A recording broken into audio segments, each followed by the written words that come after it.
के टेंडर के जरिए खेल हो रहा है। बीजेपी कांग्रेस को याद दिला रही है कि उसके शासनकाल में ये योजना बंद थी, इसीलिए सवाल पूछने का नैतिक अधिकार नहीं।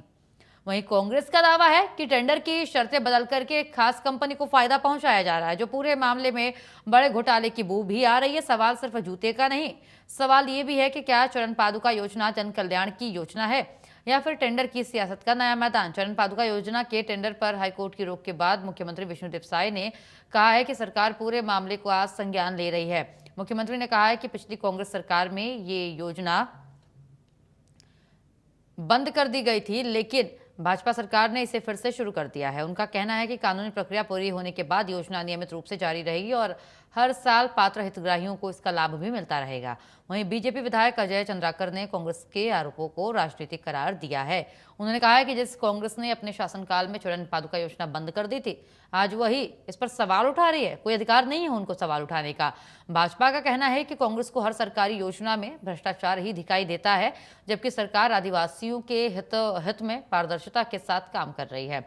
उधर कांग्रेस प्रदेश अध्यक्ष दीपक बैज ने टेंडर प्रक्रिया को लेकर के सरकार पर गंभीर आरोप लगाए हैं।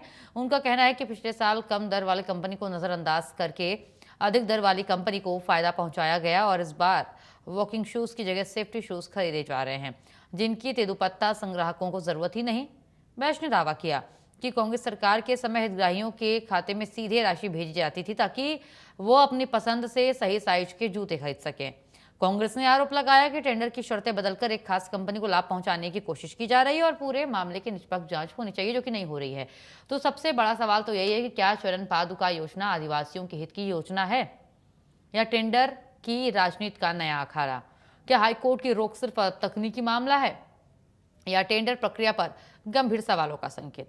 अगर योजना गरीब और तेंदुपत्ता संग्राहकों के लिए है तो लाभ सीधे हितग्राहियों तक पहुंचे या फिर टेंडर के जरिए सामान खरीदा जाए।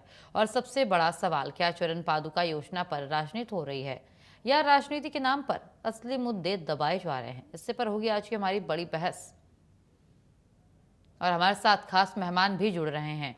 बीजेपी प्रवक्ता रविंद्र सिंह हमारे साथ जुड़ रहे हैं, कांग्रेस प्रवक्ता विनय शुक्ला भी हमारे साथ जुड़ेंगे, लेकिन उससे पहले आप ये बयान।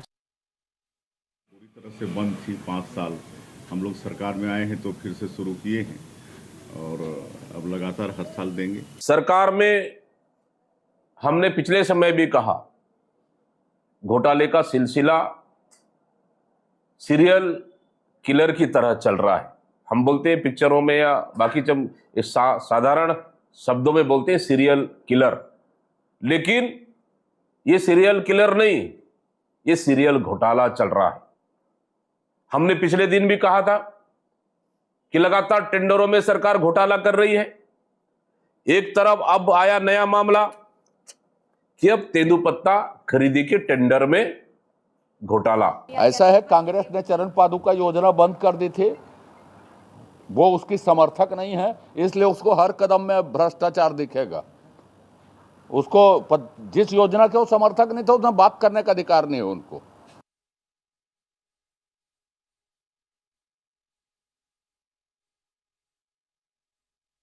चलिए चर्चा की शुरुआत करेंगे। आपने सुना कि किसने क्या कहा?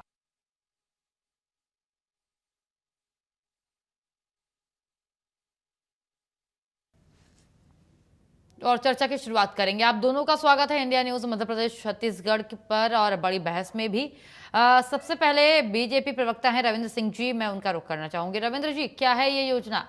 आदिवासियों के हित की बात हो रही है, लेकिन किसी एक कंपनी को फायदा पहुंचाया जा रहा है और हर बार सरकार पर, कोई भी सरकार रहे, ये आरोप लगता है कि सरकार टेंडर जारी करके अपने जो फंड राइजर्स हैं या फिर जो उनकी अपनी कंपनियां हैं उनको सहयोग करती है, उनको फायदा पहुंचाती है। ऐसा कुछ है क्या रविंद्र जी? सरासर, मतलब मैं इसका खंडन करता हूँ, सरासर निराधार है। उसी कंपनी को फायदा। हाईकोर्ट ने क्या कहा है?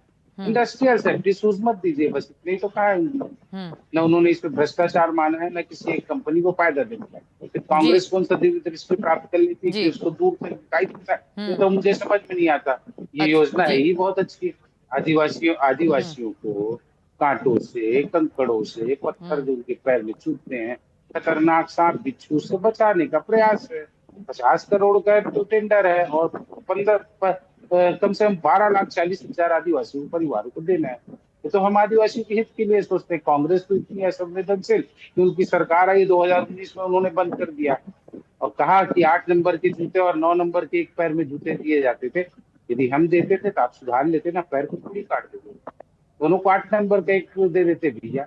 यदि हम 8 और 9 का दे रहे थे तो आप उसको वंचित क्यों कर रहे हो? बोलते हैं हम डीबीटी डायरेक्ट बेनिफिट ट्रांसफर से देते थे, तो आदिवासी कहाँ खरीदने जाएगा? हम तो खरीदते थे, उनके जगह में पहुंचा के देते थे। अब वो अबूझ माड़ का आदिवासी जगदलपुर खरीदने आएगा? ये तो कांग्रेस की सोच थी। और सबसे बड़ी बात, हम जूते चप्पल जो दे रहे थे तो उसका उद्देश्य था उन तक पहुंचे। पैसा देने से जरूरी नहीं वो पहुंचे, वो नहीं खरीदेगा, किसी और चीजों में वो उठा देगा। तो कांग्रेस क्या है, केवल और केवल आलोचना करने वाली पार्टी रह गई है, वो कभी सकारात्मक सोच नहीं सकती। मैं एक छोटा सा एग्जाम्पल देता हूँ। कल आत्मानंद स्कूल में फीस की वृद्धि नहीं हुई, एक अखबार ने लिख दिया, कांग्रेस में आया था वो मसला कि भाई मतलब फीस बढ़ा दिए, गरीबों के साथ क्या होगा, जबकि हकीकत क्या था, ऐसा कोई आदेश आया नहीं है। तो ये कांग्रेस की फितरत हो गई है कि कौआ कान ले गया, दौड़ रहे हैं कांग्रेस वाले, दौड़ रहे हैं कांग्रेस वाले। इनके पास न मुद्दा है, न कर सकते, नहीं किसी भी चीज में। इन्हें मतलब क्या कहते हैं, भ्रष्टाचार दिखाई देता है हर चीज में, और हर चीज को इशू बनाने का सोचते हैं। कांग्रेस अप्रासंगिक हो चुकी है, अपने रास्ते से भटक चुकी है। अभी हाई कोर्ट ने ऐसा कुछ भी नहीं कहा, इतना ही कहा है कि इंडस्ट्रियल सूजनर है। और कौन सी कंपनी को फायदा था, जेम से तो टेंडर है, कोई मुझे बता दे, मैं कांग्रेस को चुनौती देता हूँ। ऐसा कुछ भी नहीं था, केवल एक छोटा सा चीज था। योजना वही है, ठीक है, जैसा माननीय उच्च न्यायालय ने कहा, हम तो न्यायालय के आदेशों का पालन करने वाले। ये कांग्रेस की तरह थोड़ी कि राहुल गांधी को जब जयपुर हाई कोर्ट वो कर देता है दंडित, तो ये पूरे देश में न्यायालय के विरुद्ध मतलब खड़े हो जाते हैं कि राहुल गांधी को दंडित कर दिया, हम मानने वाले लोग हैं। उन्होंने कहा है तो अक्षरशः पालन होगा, कहीं कोई दिक्कत नहीं। यानी घोटाला नहीं हुआ है कुछ भी? बिल्कुल नहीं, अभी तो जेब में टेंडर नहीं आया। जेब में टेंडर आएगा सभी कोई पार्टिसिपेट कर सकते हैं। केवल ये कहा गया इंडस्ट्रियल सेफ्टी शूज क्यों, वो ठीक नहीं है। हम पहले सामान्य चप्पल देते थे, एक लाइन आप पढ़ के देख लीजिए, वही टेक्निकल चीज है और कुछ भी नहीं है। हम पहले जो हम सामान्य चप्पल देते थे या जूता देते थे, उसकी जगह एक ही चीज आ गया था, इंडस्ट्रियल सेफ्टी शूज। हम इस बार दे रहे थे, उसको उन्होंने कहा उचित नहीं है, बस इतना ही तो है। ठीक है।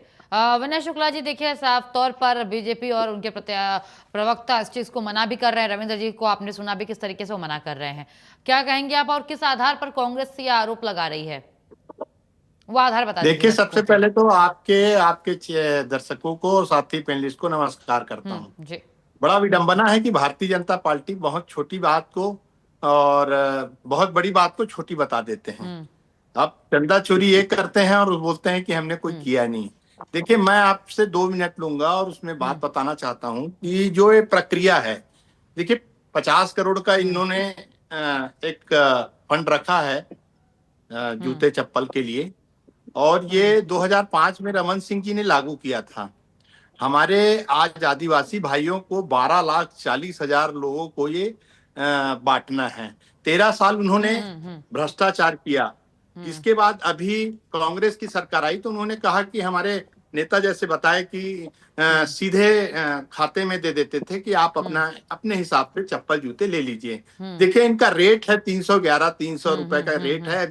अभी जो बताना चाह रहे हैं वो 350 से 400 के बीच लगभग, जो कंपनी को फायदा पहुंचाना चाहते हैं उस कंपनी का रेट है 350 से 400 रुपया।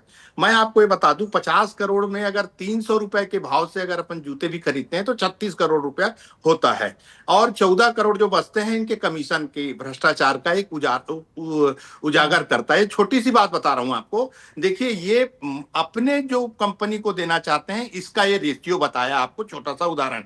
12,40,000 में लोगों को अगर अपन खरीदते हैं तो 36-36.5 करोड़ का होगा। जो पैसा जाएगा वो इनके लोगों के कमीशन के दर में सरकार के पास आ जाएगी।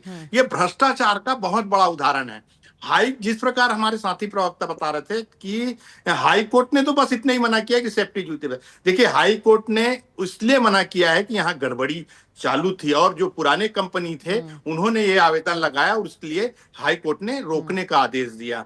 भ्रष्टाचार इनसे चालू होता है। ये उस भ्रष्टाचार को छुपाने के लिए, मुद्दे को भटकाने के लिए, हमारी जो समस्या है उसको ना उजागर हो, इसलिए ये मुद्दे को भटकाने का काम करते हैं। देखिए, हमारा छत्तीसगढ़ सीधे साधे हैं। हमारे मुख्यमंत्री भी आदिवासी हैं, वो भी सीधे हैं।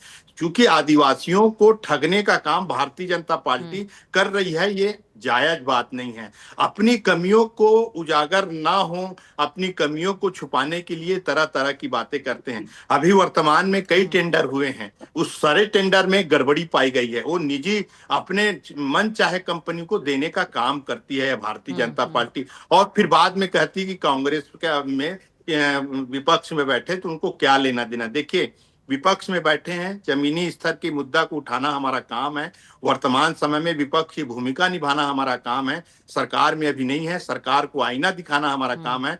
हम किसी भी भ्रष्टाचार में ऐसे संगीत नहीं है जो जनता के हित में ना हो, और हित के लिए हम जनता के साथ खड़े हैं। भारतीय जनता पार्टी पिछले 2-2.5 वर्ष से केवल छत्तीसगढ़ की जनता को लूटने का काम कर रही है। ये देखिए, लेकिन रविंद्र जी तो इस बात से साफ इनकार कर रहे थे कि कोई घोटाला नहीं हुआ है, कोई लूट खसोट नहीं है। मैं आपसे बार बार बोल रही हूँ किस आधार पे आप लगा रहे हैं, वो आधार पॉइंट वाइज गिनवा दीजिए ताकि रविंद्र जी से उसका जवाब ले लिया जाए, साथ के साथ सब चीजें स्पष्ट हो जाएं।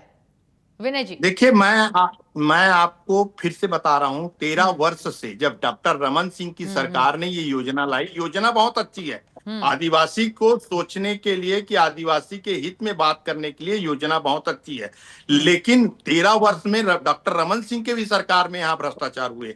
उसके बाद जब आदरणीय भूपेश बघेल जी की सरकार आई, उन्होंने कहा कि अगर हम जैसे इस समय महतारी योजना को डायरेक्ट महिलाओं के नाम से उनके बैंक खाते में दिए जाते हैं, वैसी हमारे भूपेश बघेल सरकार भी ये कहे कि अगर जनता को जूता खरीदना है तो अपने मन चाहे हम पैसा दे देते हैं, आप खरीद लीजिए। अब रही बात, इनको इस चीज के लिए तकलीफ है कि हम डायरेक्ट पैसा आदिवासी को नहीं दें, तो बीच का जो पैसा है, अब इनको जब बता रहा हूं तो इनको समझ में नहीं आ रहा, बोलते आप भ्रष्टाचार किए हो। देखिए, भ्रष्टाचार किए नहीं है। अगर हम कुछ गलती किए हैं अपने शासन काल में, 5 साल में अगर कुछ गलती हुई है, उसकी सजा हम विपक्ष में बैठ के पा रहे हैं। लेकिन वर्तमान में आपको आईना दिखा रहे हैं कि आप समझिए भ्रष्टाचार का बातें आपने जो बिल्कुल सारा सही कही है विनय जी, और समय बिल्कुल कम है, समय बिल्कुल कम है मेरे पास, एकदम समय नहीं कि मैं आप लोगों को दे सकूं। लेकिन ये 2 बातें आपने बिल्कुल सही की कि जो गलती हुई उसका खामियाजा विपक्ष में बैठकर भुगत रहे, लेकिन साथ ही आप आईना दिखा रहे हैं कि वर्तमान सरकार वो गलती ना करे ताकि दोबारा ये जो चीजें हमारे सामने हैं वो एक्सचेंज हो जाए। फिलहाल आप दोनों का शुक्रिया हमारे साथ बड़ी बहस में जुड़ने के लिए और अपना समय देने के लिए। देखिए किस तरीके से आपने सुना दोनों ही पक्षों को, तेंदुपत्ता पर ये बात चल रही थी, लेकिन सरकार कह रही है कोई घोटाला कोई धांधली नहीं है, मामला गया है हाईकोर्ट में। लेकिन कांग्रेस का कहना है कि जो जूते का टेंडर है वो अपने लोगों को दिया जा रहा है। बीजेपी से साफ इनकार कर रही है। लेकिन देखना यह है कि क्या सच में इस योजना में धांधली हुई है, क्या सच में कुछ खेल हुआ है, ये तो भविष्य में पता चलेगा, चीजें स्पष्ट होने के बाद। फिलहाल बड़ी बहस में इतना ही। नमस्कार।